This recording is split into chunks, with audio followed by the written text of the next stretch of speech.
Hello everyone, this is Shweta Suryakumari. Welcome to Surya journal. Made in Andhra student అంటే అర్థం వివరిస్తా. నలిగిన dress కొంత, చెదిరిన క్రాపు కొంత. గుర్తుపట్టారా ఈ పాటను?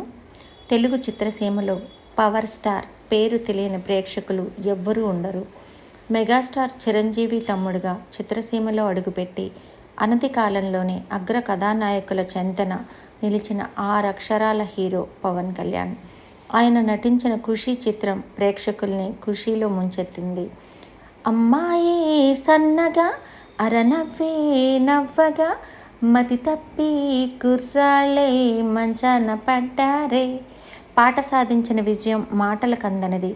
పుస్తకాలు ఎక్కువగా చదవడానికి ఇష్టపడే పవన్ తన చిత్రాల ద్వారా ప్రేక్షకులకు దగ్గరై విపరీతమైన ప్రజాభిమానం చెరుగొన్నారు.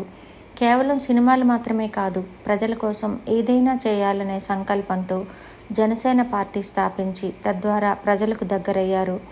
ఎన్నో ఒడిదుడుకులు ఎదుర్కొన్నప్పటికీ మొక్కవోని ధైర్యంతో తాననుకున్న లక్ష్యాన్ని అవలీలగా ఛేదించి ఇటీవల జరిగిన ఎన్నికల్లో పిఠాపురం నుంచి ఎమ్మెల్యేగా విజయం సాధించారు.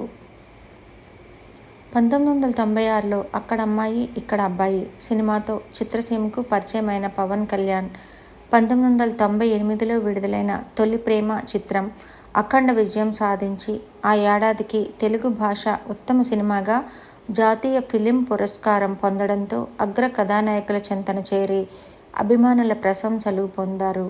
పవర్ స్టార్ అంటూ అభిమానులు ముద్దుగా పిలుచుకునే పవన్ కళ్యాణ్ నటించిన చిత్రాల్లో సుస్వాగతం, తమ్ముడు, బద్రి, ఖుషి, జల్సా, గబ్బర్ సింగ్, అత్తారింటికి దారేది వంటి సినిమాలు అత్యుత్తమంగా నిలిచాయి.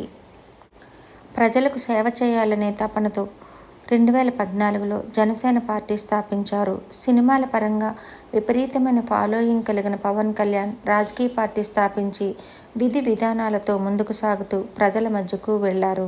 సినిమా అభిమానం పక్కన పెడితే ఆయన ప్రసంగాలు విన్న ప్రజలు ఖచ్చితంగా ఈయన గెలిస్తే తమకు న్యాయం జరుగుతున్న నమ్మకం పెంచుకున్నారు. ప్రజాసేవ చేయాలనే ఆకాంక్షతో రాజకీయాల కోసం నటన ద్వారా వచ్చే కోట్ల సంపాదన వదులుకున్నారు. ఆపదలో ఉన్నవారు ఎవరు కనిపించినా ఆదుకునే మనస్తత్వం కలిగిన పవన్ సేవా తత్పరుడుగా పేరు పొందారు. ముక్కుసూటిగా మాట్లాడుతూ ఉన్నది ఉన్నట్లు మొహం మీద చెప్పడం ఆయనలోని నిజాయితీకి తార్కాణం. నటన వృత్తి, ప్రజాసేవ ప్రవృత్తి రెండింటికి న్యాయం చేస్తూ అటు సినిమాలు ఇటు రాజకీయ రంగంలోనూ విజయం సాధించి అనుకున్న లక్ష్యానికి చేరువ కావాలని కోరుకుంటున్నా.